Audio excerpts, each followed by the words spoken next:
আসসালামু আলাইকুম। এখন আপনাদের সামনে তৈরি করব কলিজা ভুনা, গরুর কলিজা এবং চিল্লি ভুনা। পেঁয়াজটা দিয়ে দিয়েছি, এখন দিয়ে দেবো তেল। দেখতেই পাচ্ছেন আমার তেলটা দিয়ে দিলাম, পেঁয়াজটা নাড়াচাড়া হবে।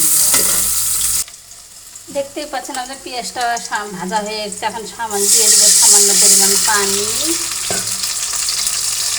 লবণ 1 চামচ, আদা রসুনের পেস্ট, ধনে গুঁড়ো,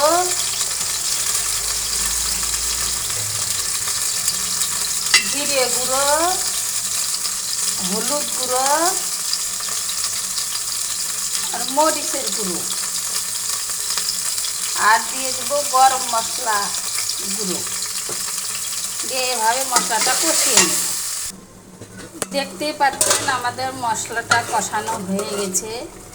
আর গরুর কলিজা আর চিল্লি দিয়ে দিচ্ছি, দিয়ে আমরা এখন নাড়াচাড়া করে নেব। দেখতেই পাচ্ছেন আমাদের কলিজা ভুনাটা কষানো হয়ে গেছে। এখন দিয়ে দেবো সামান্য পরিমাণ পানি, দিয়ে একবার মাখা মাখা করব। তাই আমরা এখন পানিটা দিয়ে দিচ্ছি। কলিজাটা আমরা শুধু মাখা মাখা করব। দেখতেই পাচ্ছেন আমাদের কলিজা রান্নাটা হয়ে এসেছে, কিছুক্ষণের মধ্যে নামিয়ে নেব।